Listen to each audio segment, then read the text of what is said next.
EBS TV, Television Reloaded. Sonido Broadcasting Service on Issues and Answers. We discuss issues that are trending and ensuring that our society is a better place to stay. And before we start on this program, let me ask you a question this morning. How are you doing? Okay, thank you. Thank you for staying connected. All right, this morning we'll be looking at empowering women to end poverty in Nigeria. It's a very, very, very important topic. A lot is going on in our society. The cost of living is terrible.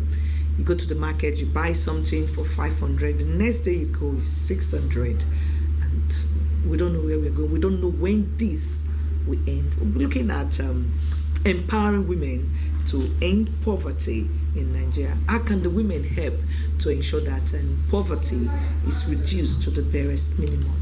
I'm Josephine Eime, and we have some guests with us, and we're expecting one.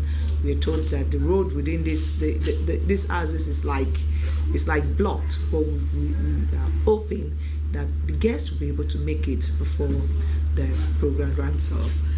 October 17 annually is observed as the International Day for the Eradication of Poverty. It is a day set aside to promote dialogue and understanding between people living in poverty and their communities and society at large in Nigeria with the persistent climate change, COVID-19 pandemic.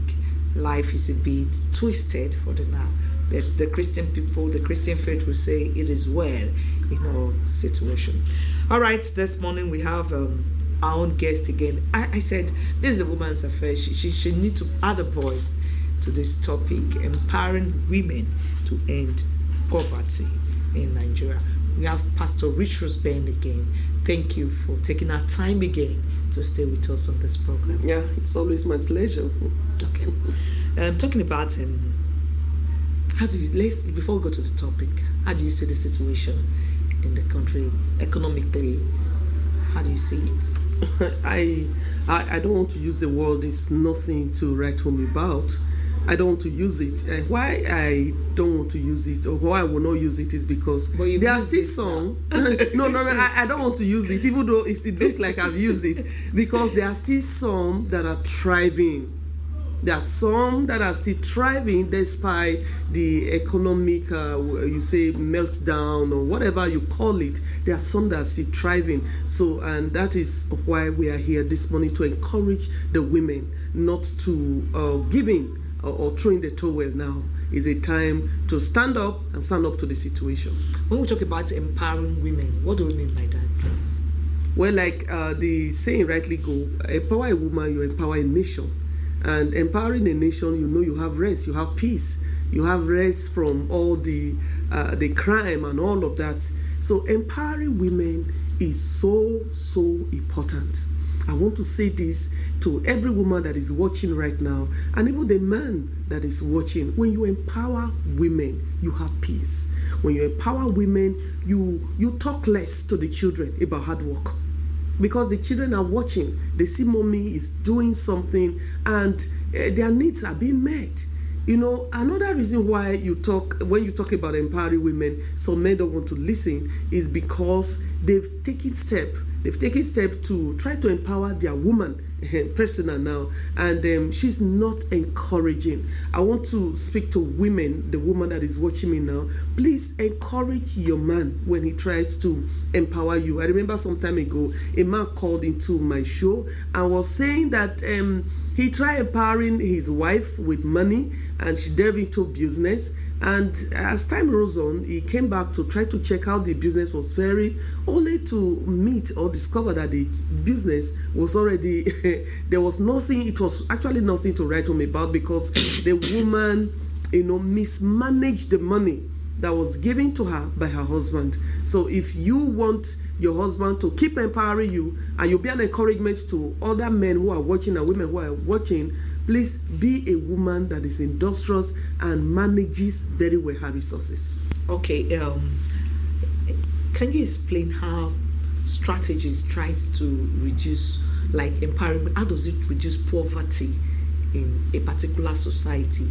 No, let's leave the family aside right now. So when empowering a woman, how can it help to reduce poverty in a particular society? Well, when you empower a woman in a society, poverty is drastically reduced. How? Now, the woman is working and then she's earning money. The children are going to school, and you don't see children arbitrarily from school for school fees or whatever, because when daddy is incapacitated, the mother steps in because she's doing something. And also you have lesser busybodies around because women are working.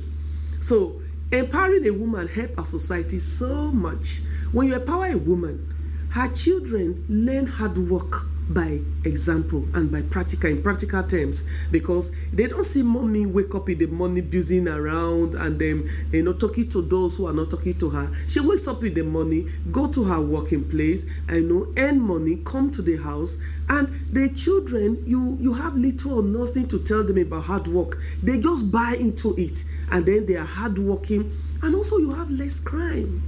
Yeah, you have less crime, because if the youths are up and doing, they believe in hard work, because mommy is working, dad is working, they bring in resources, and the home is working. Naturally, the youths also will want to work. They want to work. You see, now we're in an era where you have a lot of do little or nothing, and then you bring in a lot of money.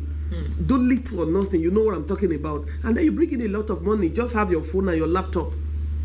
And you even have parents who are clapping for these youths, telling them, oh, please, I have a parent who even told the son, please, you need to teach me this job, because it's bringing in a lot of money. If that parent was working and earning good money, you think the son will want to take steps to go into that such dubious business? Talk less of the father now asking the son to teach him. It's really out of place. Thank you so much. Empowering women goes a long way in ensuring that poverty is reduced drastically in our society. Let's talk about poverty. What do you think is the cause of poverty? Because what research recently said that Nigeria is like the poverty capital of the world. Of the world. Oh my God. What do you think is the cause of poverty in a particular society? Okay, one of the major causes of poverty is lack of knowledge. Let me put it that way, lack of knowledge. You see, anybody that you see doing well, thriving in any kind of business, gave themselves to learning. They learned that business, and then they started thriving. So a society where people are not celebrating knowledge, where children are not ready to. Just yesterday, a mother called me that she has done everything to try to make her son go to school, and the son said, I'm not going to school. School is a scam. We have been on that issue now. School is a scam and all of that. So when you celebrate knowledge, you celebrate going to improve on yourself knowledge-wise, poverty naturally will be eradicated. For example, you go to any business now or any establishment, companies, you want to work as manager, assistant manager, and all of that. What would they ask you? They will ask you to tender your CV. If you didn't go to school, what CV will you tender or will you render to them? So school, knowledge is one way poverty is eradicated. Number two, a society where you have marriages, families that are working, poverty naturally is eradicated. Where you have a husband that is ready to carry the wife along and empower her. Where you have families, you have money, you share your resources equally, commonly. We have some sections where the man may not even be working, but the woman have access to money. She empowers her husband and makes sure that both are working, and then poverty is eradicated. So why is it so? Because the families are working, there's understanding, there's peace, and so they are able to harness their ideas, and their poverty is eradicated. Society also where people believe in hard work, poverty will be eradicated. You believe in hard work. You don't want to cut corners. You don't want to just do it cheap and then bring it home. Nobody's asking you how you got it. And then you believe in hard work, you go for it, poverty will be eradicated. We have persons who go into many jobs, and we always tell them, it's not written on your forehead. As long as you're able to get food on your table, there's dignity in labor. So where you have a society where people celebrate hard work, poverty will be eradicated. What will you say about the government? Where you have a society where government is working. Government is working. When I mean government is working, they are up and doing. Poverty will be eradicated. Society also where you have a government that listens to the people. For example, the farmers are crying, oh, we don't have enough to be able to go to farm, we need manures and all of that. Government put some strategies in place to get manures to these people so they have something to do, to make their farm work more robust. Poverty will be eradicated. We can go on and on and on. Ways poverty can be eradicated. All right. And thank you so much for that enlightening thoughts. How to reduce the causes of poverty, and you even take it up to tell us the ways to reduce poverty. All right. Do you, in your own thoughts, do you think the government is doing enough to ensure that what we are having right now, this present situation where life is terrible, is doing enough to ensure that we have a better place? I'm talking about government at all levels. If they're doing enough to ensure that we have a good and healthy environment for everybody. Well, we will always point fingers at government in a society where we have a society that is not working. It's natural. You point fingers at government. Oh, government, you need to sit up. Oh, government, you need to do your best. Oh, government, you need to. But I still feel that the common citizen in Nigeria need to be reoriented. We need reorientation. I use the word reorientation because maybe we were oriented before, but we need to be reoriented. That poverty, poverty is first of all a thing of the mind. When a man is poor in his mindset, even when you give millions to that man, he will still end up being poor. Like somebody told me, he saw a beggar and then he gave 30,000 naira to her and said, go get a small menial job doing so you can stop begging. She took that money. The person told me the next day he was driving along that road, met that same beggar in that same position begging. Wow. Why? Because it's a thing of the mind. So she's poor in her mind. So until she's helped, until that poverty leave her mindset, even when you give her millions, she will not be able to manage it and to see to it that she's able to delve out of poverty. And I'm not going to, like I said before, we can't spare our government. We can't spare them. But I think government is trying their own little best, but I still feel they should try more. They should try more. A place, a society that you see that is not working, we can't spare the government because it flows from the top. When the oil flows well from the top, it will move around the whole body. So I want to say, please, government, you need to put in more effort so that Nigeria can start working. Other nations that are working, go check the governmental body. They'll tell you the government is sound. The government put laws and rules down, and they make sure these laws and rules are well effected. Like we always say, you can put rules, you can put laws, you can put do's and don'ts.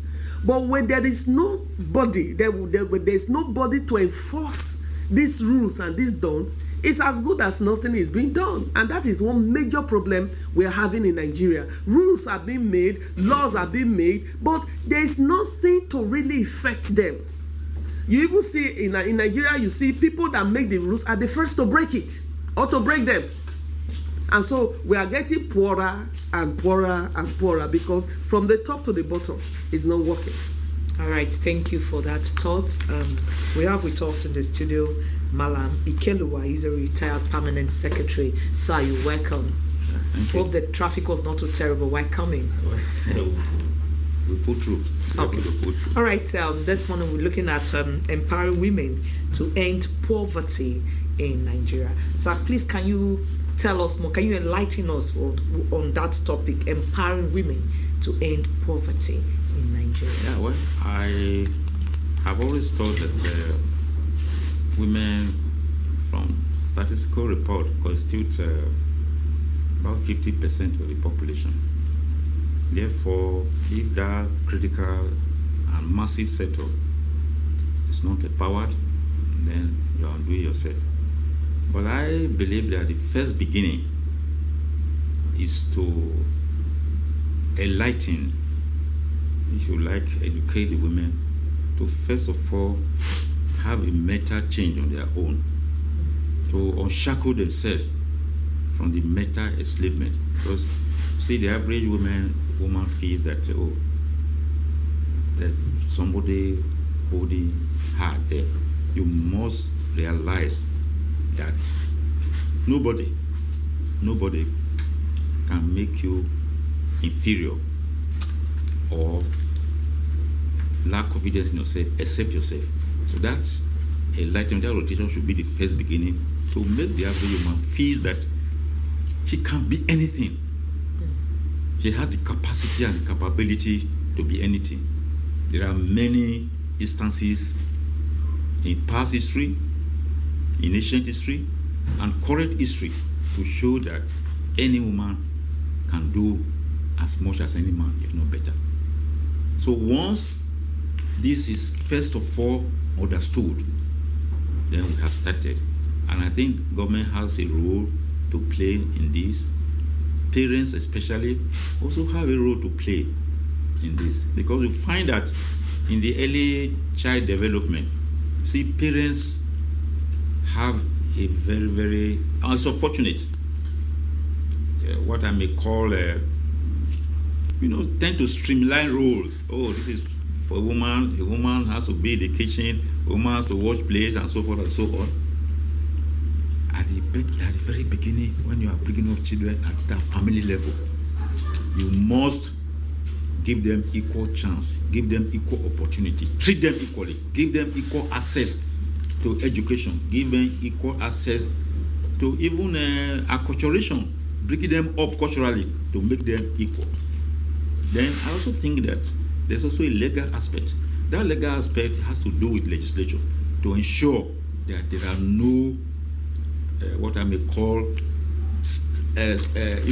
stultifying laws that make women to be inferior, especially the law of inheritance. You will see a child, you say because it's a woman, does not have equal access to the inheritance of her parents, and so forth and so on.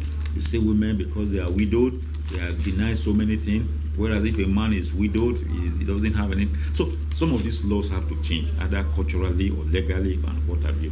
I think these are the very first fundamentals. All right, thank you for your robust thoughts this morning.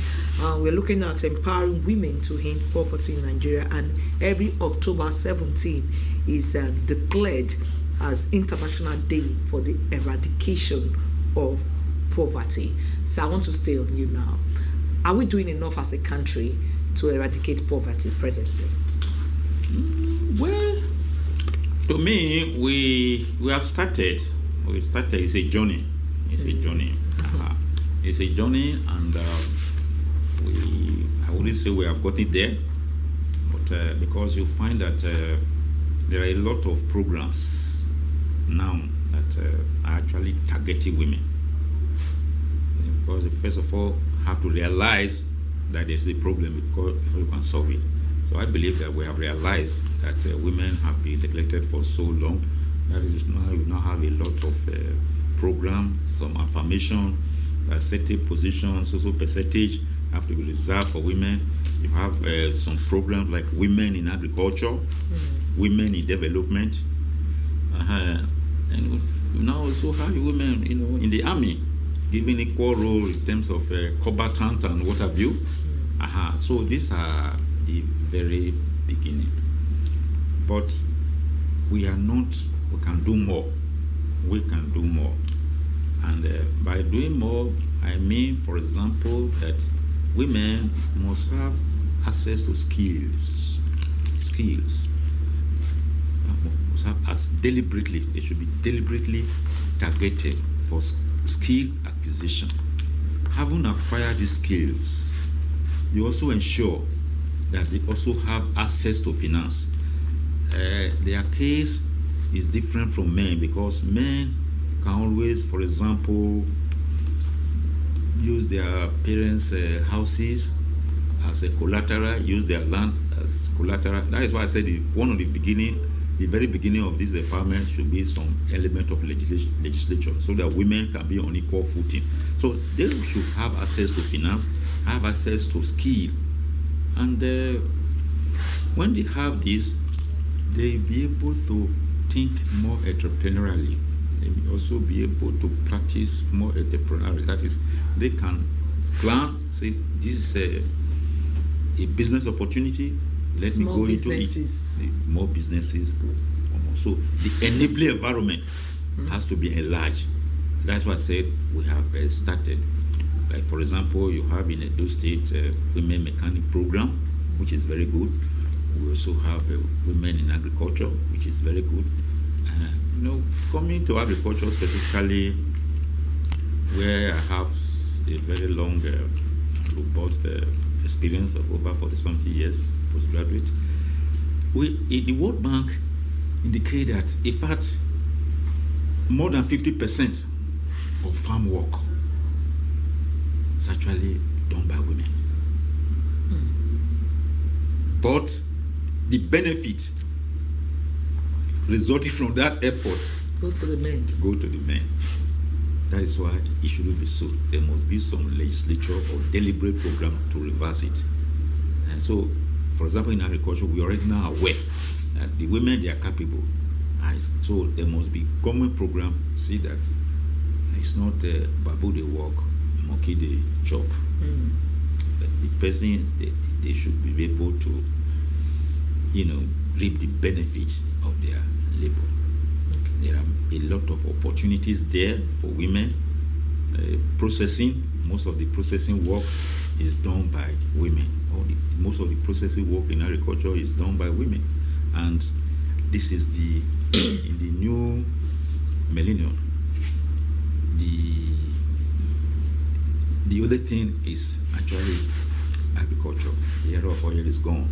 So if we can target women, train them, program them, give them enabling environment to excel in what they have been traditionally doing. Okay? Because you find that what is empowerment, what is entrepreneurship, is try to expand and build on what you already know best. I can give, there's an example of one food, fast food, the first fast food industry in this country. It was actually taken to the highest level by a contemporary of mine in the University of Nigeria, Suka. The mother was selling mama put. That's what he was selling. So this guy read survey, actually made a self-class up and surveying. Then he now decided to look at the business of the mother. Mama put, you come, you put this and that and that. He now developed it to fast food. Today, that business is a multi-million naira business. In the same vein, what the women have been doing traditionally, those frying gari, those frying akara, those processing palm oil, and doing all this mania something, they can be trained, they can be enlightened, they can be exposed, they can be financed, they can be empowered, they can be coordinated to expand this traditional activity to the high level, to the export and break it to the global market. Right. In so doing, Nigeria would have done herself a very, very great leap, in terms of development. Are talking about women should be like targeted for acquiring skills? Yes. And then the skills will go a long way to help the society. Yes. Do you think concerning the environment, for instance, you spoke about women being farmers, a lot of them are doing a lot of jobs. We have this problem of insecurity where women would go to the farms, some of them are being raped, and a lot of things go on. Do you think Nigeria has this enabling environment for these women for their skills to thrive?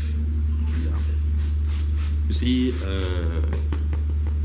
when I was in the postgraduate school of business, in Oklahoma University, there's one thing they told us that has always remained with me.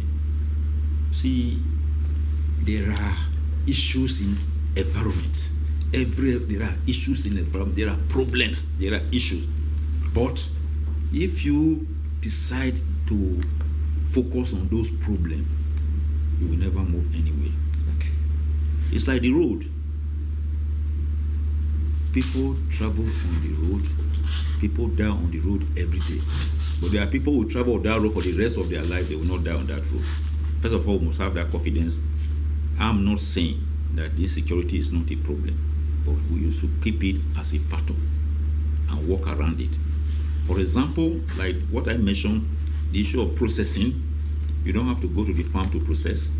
Like for example, I have a cassava factory. Women come, they buy a ton of cassava for maybe 100,000. By the time they process it, find them selling that same ton for almost 140,000. They should be encouraged to go into a lot of area. There are snail farming that you can do inside your compound. There are floriculture that you can do inside your compound and expand. There are so many other things that you can do.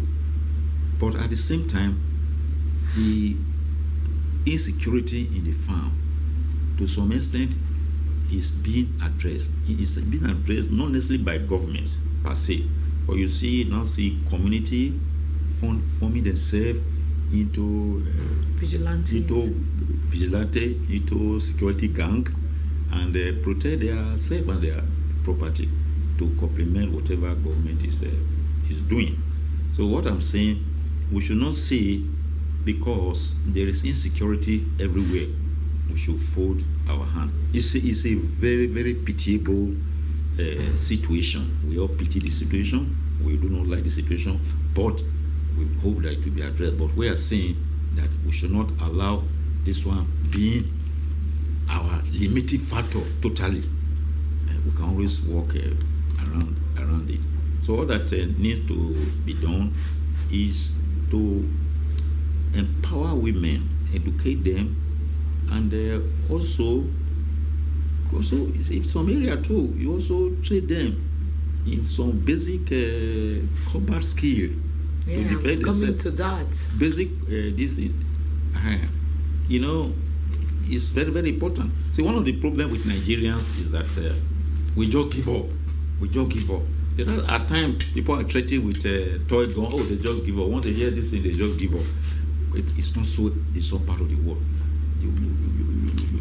People have to, first of all, find a way to defend themselves. It's allowed in the Constitution. Women can be trained to defend themselves. Yes, be trained to defend themselves. They can be like Israel, for example. In Israel, the women are actually more in the army. In fact, they are very, very good in combat. So these days, one of the things about life has changed, and women must recognize that. In the day of raw power, men had sway. Today is the world of technology, the world of the intellect. So a woman can be more intelligent than man. A woman can be more experienced in technology than man. So the issue of raw power, the issue of bravado, the issue of brutality, they are actually things of the past because technology has changed all that. Technology, with the press of a button, you know what to do. You can demobilize a crowd. A woman can demobilize a crowd. Okay? So they must be trained in all this one. They also must be aware. That is why my very first beginning is that women must unshackle themselves from mental enslavement, from feeling that, oh, there's somebody there limit. No, you are the only person who can limit yourself, no other person, by the special grace of God. All right, thank you. Let me come to Pastor Rachel's Ben, talking about women being harassed on their farmland, and most of them no longer going to the farm. And do you think such a situation can help reduce poverty? Your thoughts, please. Okay, for what a woman is, I really I'm happy about the points that Malam have made, but I want to add my voice. Thank God for technology. Thank God for the encouragement we are giving to women to rise up and not to be enslaved. I like that word he used. You don't have to enslave yourself because nobody's enslaving you. You don't have to go into a campaign about women liberation and all of that. But I still want to emphasize that that the government should do much to try to help the woman.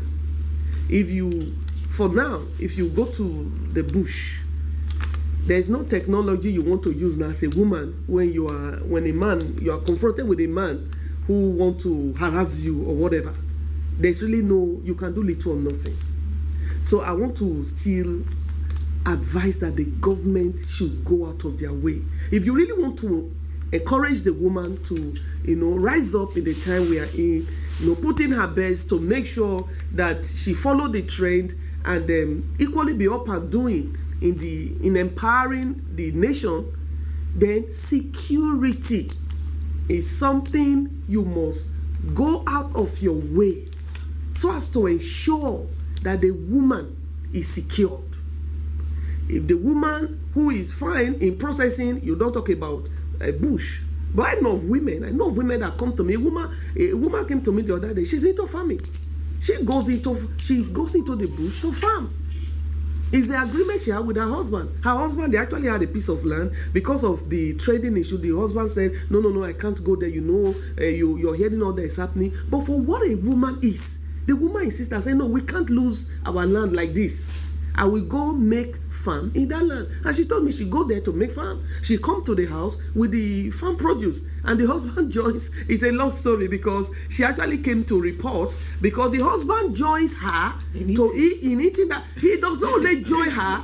Listen, he does not only join her. He take part of it to give to his girlfriend. Come on now. Oh yes, because they stay in a house. The man built a house, and then part of it is on rent, and then they are in the other part. So one of the tenants, the man is going out with one of the tenants. So the man will carry some of the farm produce in the name of, let's share some of this thing to some of our tenants to be liberal and all of that. But the woman, for what women, and she said she discovered that the man concentrates more on a woman, a particular woman. He gives more of the farm produce to them. That's as a way of a digression.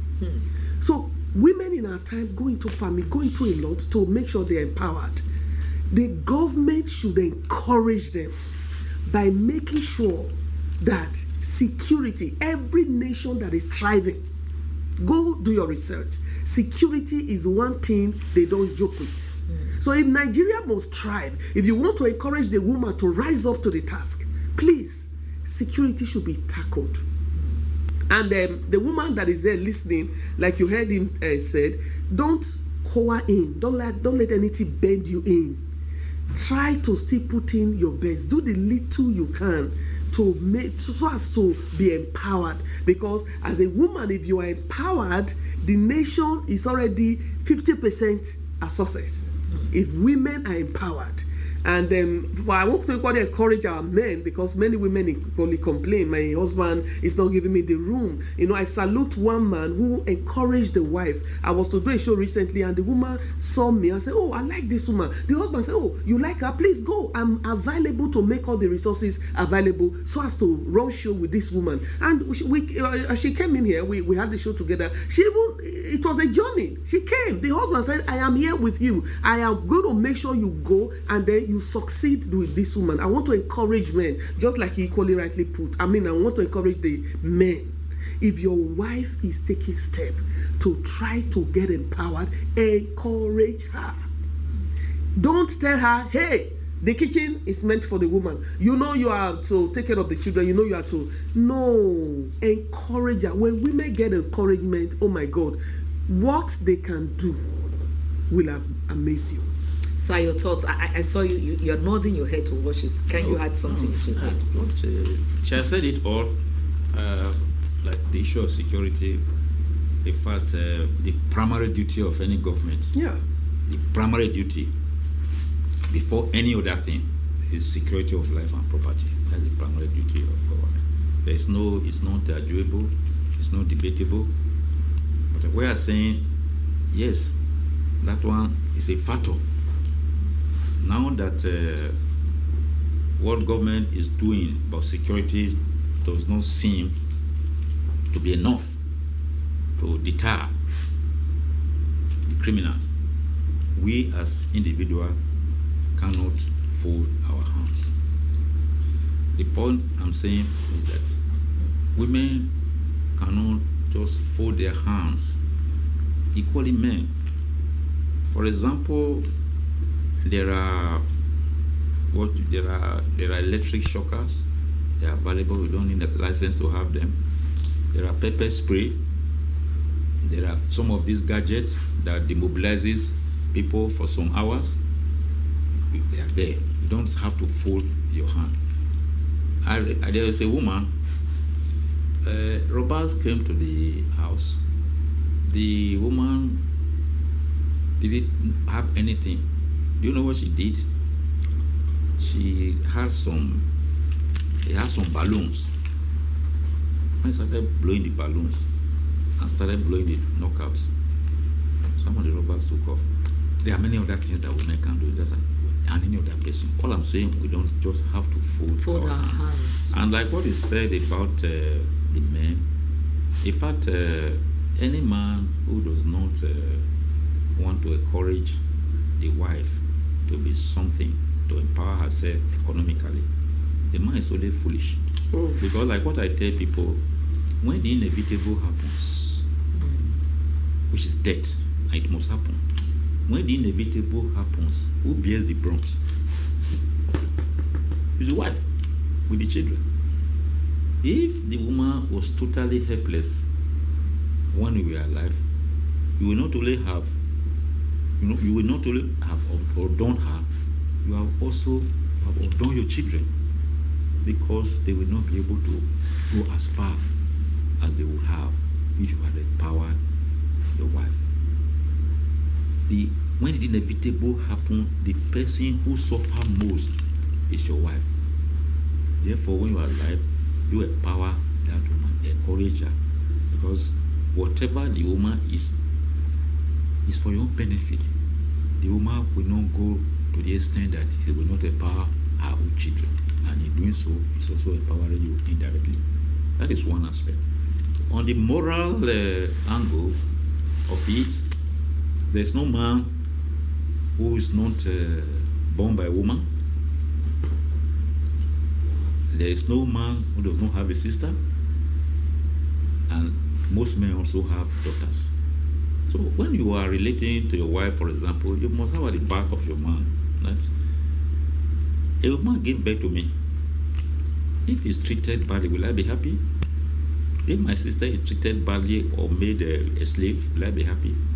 So these are some of the issues. But above every other thing, the women must see themselves as the architect of their own life. Don't give up. Don't make yourself. In fact, I always use the word, try to liberate yourself. Try to unshackle yourself. It's a mental issue. The first beginning is your mental orientation. When you believe that you can, you will. But when you believe that I can't, you can never. You must have that, can do that. You can. You may have done it. For example, I used to, like I'm a farmer, for example. I'd like to make example with myself. I don't know, myself and my wife will farm together, but right now I don't know whether the size of our farm is not bigger than my own. I do not know. Because like I used to tell people, initially she was not an agriculturist, but over the last 40-something years, I believe that he eventually knows as much as I do in agriculture. Because I mean, it's all the same. So we must contribute this aspect. And one thing you must know, like I tell people, what you do is actually better than what you say. What you do is better than what you say. When you are raising a family, your children will be there looking at you. If you don't empower your wife, the children are not likely go to empower their own. And the daughters will also grow up feeling inferior, that, oh, maybe that is the lot of women. which is not so. Then we also must look at global contemporary issues.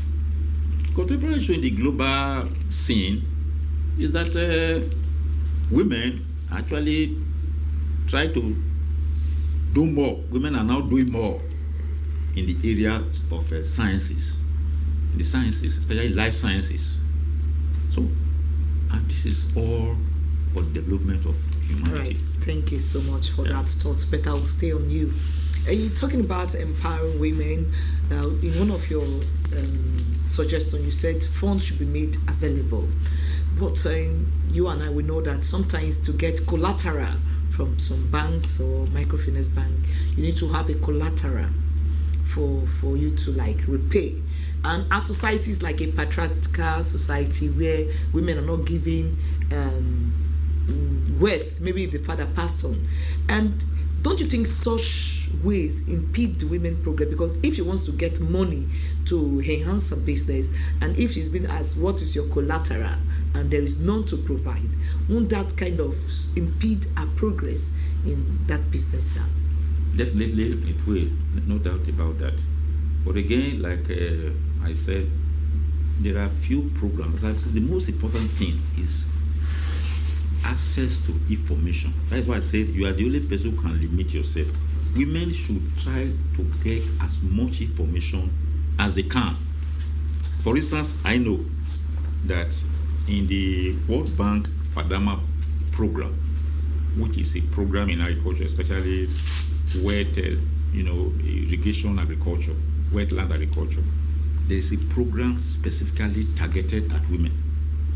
The World Bank monitors it. The money there is meant for the women. All you need to do is to come together and form a group or cooperative. You have access to that money. Sometime last week, I was talking to C.D. Jamel. We call it Baba Fadama. He's the one who wrote the policy paper on Fadama. By the grace of God, I was also part of that team about 30 years ago. He was asking me, say, how far are you following the program Women in Agriculture in Fadama? I said, well, though I've retired, I still show some interest to find out. A lot of women are benefiting. In our states? Yes, all over the country, not only. It's just that a bulk are also not aware. And two, a time also is there that some people have become so skeptical. Well, they say, not go work, I don't go work. Why don't you try first? There are a lot of this, I don't go work, not the government, it doesn't work. But it's not correct. That is the truth of Almighty God. That is one aspect. Another aspect is that when you counsel, there's something we call, even in the bank, the agricultural bank and the commercial bank, there's something we call cross guarantee. We call it cross guarantee. The cross guarantee is like this. We are 20 people in a cooperative society. Mrs. Bello is given 50,000 to do her project. All the members will guarantee her that if he doesn't pay, they will pay. Okay. Therefore, the onus is now on the member to ensure that Mrs. Bello pays. The other people guarantee Mrs. Karim. Mrs. Karim, again, he doesn't pay, so that's what we call cross guarantee. The bank allows it. It's operating very, very fine. But the truth is that our people find it very, very difficult to come together in cooperative. So this is also another area. Problem we have. A lot of enlightenment will come. A lot of enlightenment. Who is going to do the enlightenment? That enlightenment will come from government. Okay. The enlightenment will come from churches. The enlightenment will come from mosque. The enlightenment will come from club.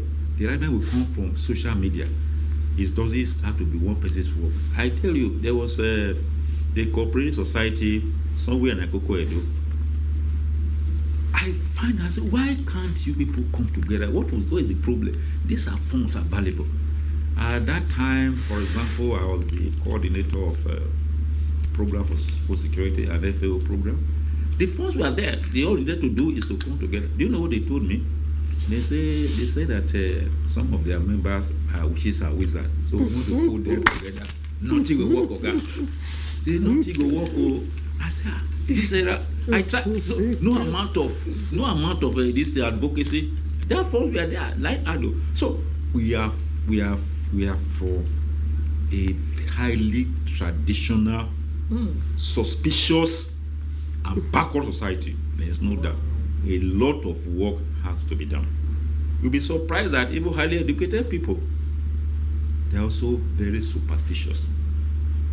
Highly educated people, they also. So we need to break through that through this enlightenment and so forth and so on. Then totally, apart from government financing and cross guarantee from bank and so forth and so on, we can also mobilize our funds by there's something they call they call it Ususu. That is, we are 10 members. Say, okay, we pay 5,000 a month. Today you give to Mrs. Y. He starts a business. Next tomorrow is Mrs. This. You know, it works. The major mistake we are making, especially women, is that we must have a lot of money before we can do something. I have a personal example that I'll give, which is very instructive. We have somebody who was looking for a job, coming, they always come to the ADP, I was the program manager. I said, look, there are no jobs anymore. Just look at there. Okay, why can't you try your hand on anything? Is your guy like what? For example, somebody, that was what I said. So, for example, somebody can go and buy pineapple from a hall and bring to Benin and sell. Somebody can go to a Guaholo, buy pineapple and sell.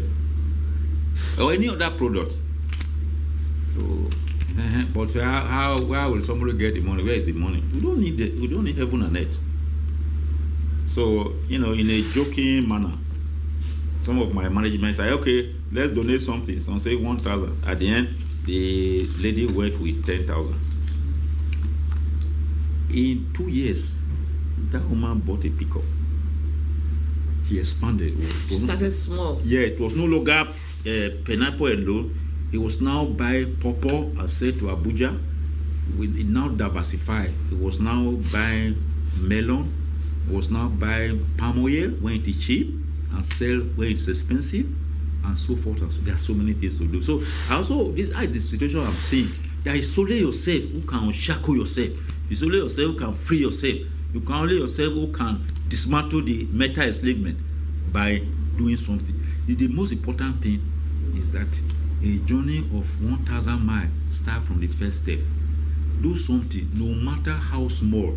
But the mistake we are making is that until we are provided with a sophisticated corporate environment, we cannot move. I've interviewed a lot of small businesses because I have a lot of interest in entrepreneurship as an academic field. I've interviewed a lot of women. Some of these women you see frying akara along the road. Some of them are Richard and permanent secretaries. That's the truth. There's a woman I interviewed, and she told me that any day he says 40 to 50,000 naira from akara, it means there's no market that day. 40 to 50,000. Yes. I myself, I'm just not telling you lies now. That is where I like akara. That is where I buy my akara for my breakfast. She diversified after the akara. He prepares akamu, pap, whether raw or cooked. So this is now, Nigeria is urbanizing. So eating out has become something not unusual. It's not unusual anymore. It's no longer unusual anymore because people are busy. People have different things. Your wife may be here. You are in Abuja. This and that and that. People are living fast.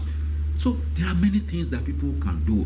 So the point we are making is that don't think that until so much money is available, until so much elegant and sophisticated environment is provided, you cannot move. No, it's not correct. There are so many things. All right, thank you so much for that. Thank you. Pastor Rich has been almost running up the program. So what do you expect government to do to empower women?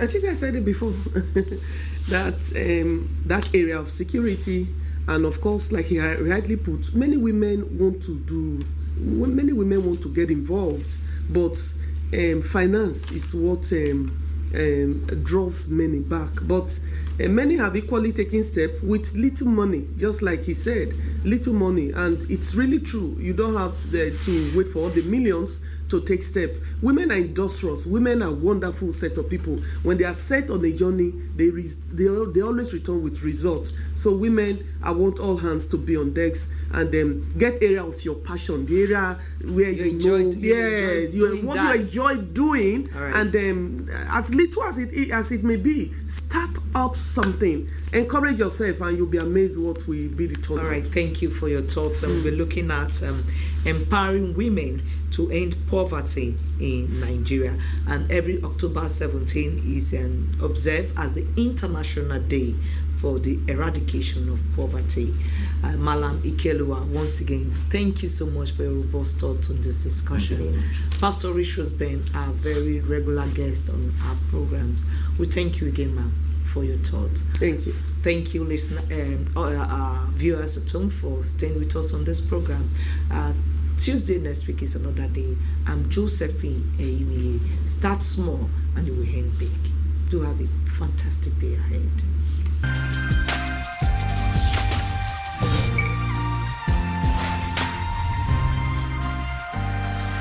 EBS TV, television reloaded.